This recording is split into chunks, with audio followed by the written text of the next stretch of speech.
Hi guys, it's Ania from Interior Design Hub, and today I'm going to tell you the 3 steps on becoming an interior designer. Let's get right into it. Step number 1. So you want to apply to a CETA accredited college or university. What's a CETA accredited college or university? They've met all the requirements that actually needs to be taught in order for you to learn interior design fundamentals. So what does this mean for your education? It means that you are guaranteed to be able to write your NCIDQ once you've done your qualifying hours. Why is this important? Because if you don't go to a CETA accredited college or university, guys, you can't write the exams. You can never call yourself an interior designer. You're wondering, how do I know what's a CETA accredited institution? If you just search CETA accredited plus interior design for your local area, you should be able to find the school for you. All right, step number 2. You're in design school. Yes, awesome. You're well on your way. Now, what do you have to do while you're in design school to become an interior designer? It's really important to get involved with your local chapter.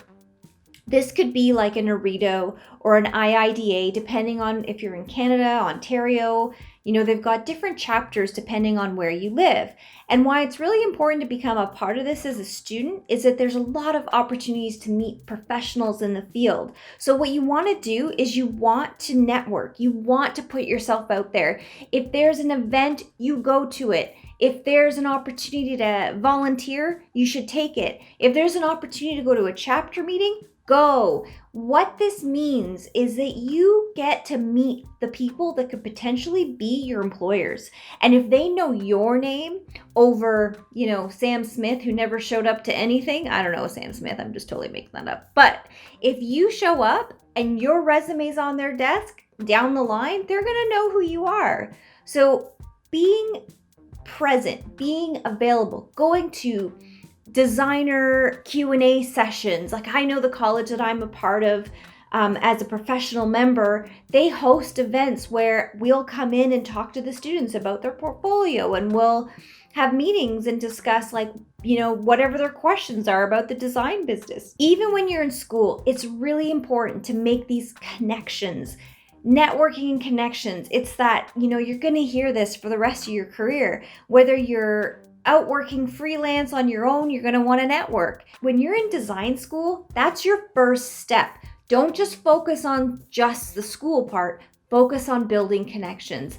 Building those connections are what's going to make you a step above the rest. Another tip while you're in school, if you're able to get a summer job working at a design studio, even if it's answering the phones or cleaning the sample room, just be around the environment, get to know the people. You never know who you're going to meet while you're in design school. And you know what?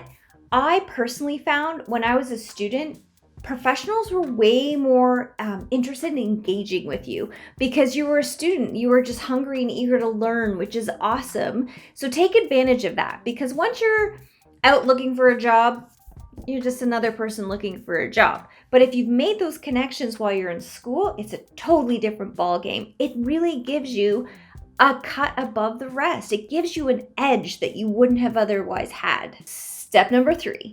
All right, guys, you've graduated. Yes, congratulations. You are officially a intern designer. So at this point, you can apply for a job. So what's important when you're graduated design school is that you work for a registered interior designer or an architect. Why is this important? Because you need those hours. In order to actually become a full-fledged interior designer, once you've worked for a few years and you've accumulated all the hours that you need, you're able to apply to write your NCIDQ.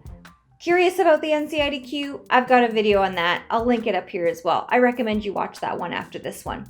Now that you've worked under a registered interior designer or an architect and you accumulate all your hours, you'll then apply for your exams. And once you write them and you pass, then you are officially an interior designer. If you want to learn more about the interior design business, I've got you covered. I've got several videos on this, and I'm going to be doing more. If there's specifically something that you want me to cover, comment below. Let me know what you want me to tackle. I would love to hear from you guys. Thank you so much. It's Anya from Interior Design Hub, and until next time, bye!